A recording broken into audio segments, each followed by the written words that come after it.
नमस्कार मित्रों। आज का जो विषय है वो पद्माकर के काव्य कला की विशेषताएं बीए भाग द्वितीय के लिए है और ये इसका पार्ट 2 है, भाग 2। इसके प्रथम भाग में हमने पद्माकर के काव्य कला की विशेषताओं में इनका भाव पक्ष देखा। भाव पक्ष में हमने भक्ति भावना, प्रकृति चित्रण और उनकी रस योजनाएं, इनको हमने बड़े बारीकी से समझा है। अब हम इनका कला पक्ष देखेंगे। कला पक्ष को यदि हम देखें तो पद्माकर का जो कला पक्ष है वो केशव और बिहारी की तरह चमत्कारवादी नहीं है। इनकी जो भाषा है उस सानुप्रास, सुकोमल और मधुर पदावली से पूर्ण है तथा भावों को व्यक्त करने में पूर्ण सक्षम है। नाद सौंदर्य, चित्रमयता और भावात्मकता ये उनके काव्य में देखने को मिलते हैं। कला पक्ष को यदि हम देखें तो जैसे सर्वप्रथम हम उनका भाषा सौष्ठव देखते हैं तो भाषा सौष्ठव में पद्माकर ने विशुद्ध ब्रज भाषा का प्रयोग किया है, जिसमें रमणीयता और स्वाभाविकता है। कवि पद्माकर का शब्द चयन सुंदर, सुव्यवस्थित और सार्थक है। उन्होंने कुछ नवीन शब्दों का निर्माण भी किया है और प्रत्येक भाव के अनुरूप सहज चित्र अंकित किए जो उनके काव्यों में एक तरह से आकर्षक, उस काव्य को आकर्षक बनाते हैं। रीतिकाल के जो अन्य कवि हैं उन कवियों की भांति जो पद्माकर की भाषा है उसमें सजीवता और प्राणमयता भी देखने को मिलती है। इनकी काव्य में जो भाषा है उस भाषा पर असाधारण अधिकार को देख करके आचार्य रामचंद्र शुक्ल कहते हैं कि भाषा की सब प्रकार की शक्तियों पर कवि पद्माकर का अधिकार दिखाई देता है। कहीं कहीं तो इनकी भाषा स्निग्ध मधुर पदावली के द्वारा सजीव भावों को भरने वाली प्रेम मूर्ति खड़ी करती है और कहीं भाव और रस की धारा भी बहाती है। कहीं अनुप्रासों की ललित झनकार उत्पन्न करती है, कहीं वीर दर्प से शुद्ध वाहिनी के समान अकड़ती है, तड़पती हुई दिखाई देती है और कहीं शांत सरोवर के समान स्थिर गंभीर होकर मनुष्य जीवन को विश्रांति की छाया सी देती हुई दिखाई देती है। ऐसा आचार्य रामचंद्र शुक्ल कहते हैं।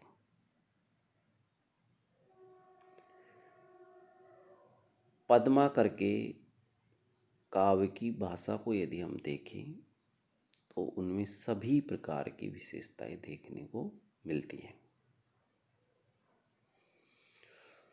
फाग के भीरे अभीरन में गही गोविंद ले गई भीतर गोरी। फाग के भीरे अभीरन में गही गोविंद ले गई भीतर गोरी। भाई करी मन की पद्माकर ऊपर नाई अबीर की छोरी। छीन पीतंबर कंबर तेसु विदा दई मेड़ी कपोलन रोरी। नैन नचाई कहो मुस्काए लला, नैन नचाई कहो मुस्काए लला, फिर आइयो खेलन होरी। बहुत सुंदर चित्रण इनके काव्य में देखने को मिलता है। पद्माकर के अलंकार विधान की यदि हम बात करें तो केवल शब्दार्थ का चमत्कार या पांडित्य प्रदर्शन के लिए ही उन्होंने अलंकारों का प्रयोग नहीं किया, बल्कि उन्होंने काव्य की शोभा बढ़ाने के लिए, उसके अंग सौंदर्य की अभिवृद्धि करने के लिए और इस उद्देश्य से अपने काव्य में अलंकारों का स्वाभाविक प्रयोग किया है। अनावश्यक अलंकारों का बोझ काव्य के ऊपर नहीं डाला। उनके काव्य में अनुप्रास, यमक, उत्प्रेक्षा, उल्लेख, दृष्टांत आदि लगभग सभी जो प्रचलित अलंकार हैं उनका स्वाभाविक प्रयोग हुआ है, यह देखने को मिलता है। अनुप्रास का एक उदाहरण है उनके काव्य में।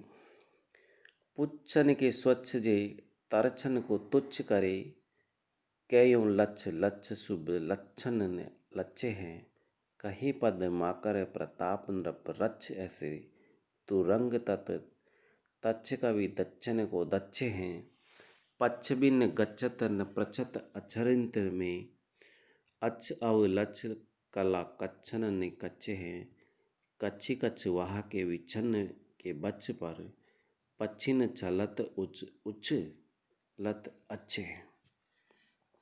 ये अनुप्रास का उदाहरण है। संयुक्त वर्णों की आवृत्ति ओजस्वी भावों के अनुरूप उनके काव्य में हुई है। महाराजा प्रताप सिंह की दान वीरता का चित्रमय वर्णन देखने को उनके काव्य में मिलता है। रूपक, उपमा और अतिशयोक्ति अलंकार, इनका भी स्वाभाविक प्रयोग उनके काव्य में देखने को मिलता है। सजी ब्रज चंद ते चलियो, मुख चंद जाको, चांद चांदनी को मुख मंद सो करत जात, कहे पद्मा कर त्यों सहज सुगंध ही के, पुंज बन कुंजन में कंज के भरत जात, धरत जहाई जहाँ पग है पियारी तहाँ, मंजुल मंजीठी के माठ के ढरत जात, हारन ते हेरो से सारी की किनारी ने ते, बारन ते मुक्ता हजारन झरत जात।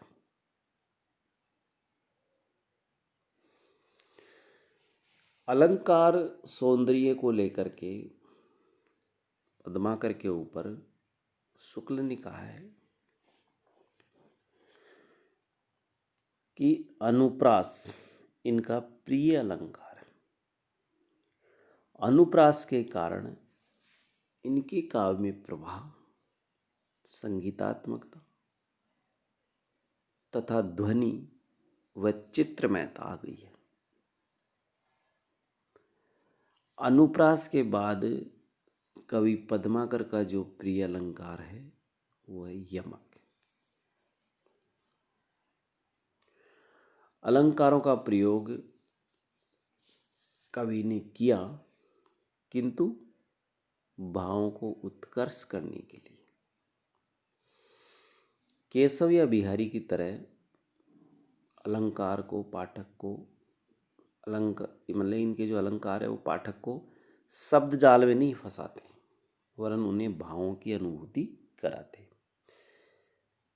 ये आचार्य रामचंद्र शुक्ल कहते हैं।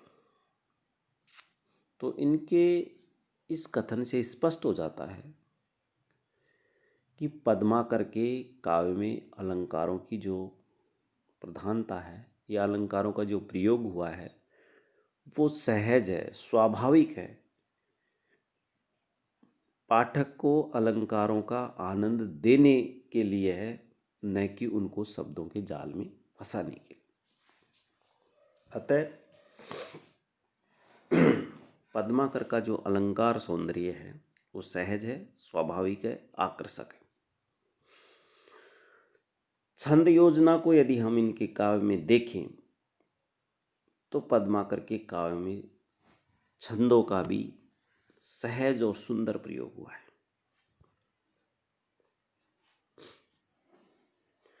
वीर, भक्ति और श्रृंगार, इनके लिए जो छंद मुक्तक काव्य की सशक्त व्यंजना में उपयुक्त हो सकते हैं, उन्हीं का प्रयोग कवि पद्माकर ने किया है। प्रेम व्यंजना और नाटकीय भंगिमा के साथ पद्माकर के छंदों में नाद सौंदर्य का भी एक तरह से समावेश हुआ है। कैसी करो कहाँ जाऊं कासो कहो कौन सुने, कोऊ तो निकासो जासो दर्द बड़े नहीं। कैसी करो कहाँ जाऊं कासो कहो कौन सुने, कोऊ तो निकासो जासो दर्द बड़े नहीं। एरी मेरी वीर जैसी तैसे इन अखियन ते, कड़ी गो अबीर पे अहीर तो कड़े नहीं। कड़ी गो अबीर पे अहीर तो कड़े नहीं।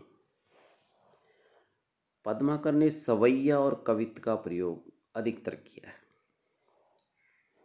वीर रस के आवेग में चित्रण उनके कवित्व छंद जो नाद सौंदर्य से परिपूर्ण है। इसके अलावा पद्माकर ने जिन छंदों का प्रयोग किया है, उन छंदों में लय, गति, यति और वर्ण विन्यास का पूरी तरह से निर्वाह हुआ है तथा तुक मिलाने के लिए कवि ने शब्दों को तोड़ा मरोड़ा नहीं है, बल्कि प्रसंगों के अनुकूल उसको प्रभाव मिला है, गेयता मिली है। तो इस प्रकार से पद्माकर के काव्य कला की जो विशेषताएं हैं वो बहुत ही सहज है, सरल है। कवियों में रीतिकाल के जो कवि हैं, उन कवियों में कवि एवं आचार्य पद्माकर का काव्य सुष्ठ, मौलिकता, भावानुकूल और काव्य प्रतिभा से संपन्न है। भाव पक्ष में जितनी मार्मिक अनुभूतियाँ देखने को मिलती हैं, कला पक्ष में भी उतना ही प्रशस्य एवं श्रेष्ठता देखने को मिलती है। अतः आचार्य पद्माकर का जो काव्य सौंदर्य है वो दोनों ही दृष्टि से रीतिकाल के कवियों में श्रेष्ठ है और आचार्य कवि के रूप में रीति काव्य की समस्त विशेषताओं का इनके काव्य में समाहार हुआ है या काव्य में देखने को मिलते हैं।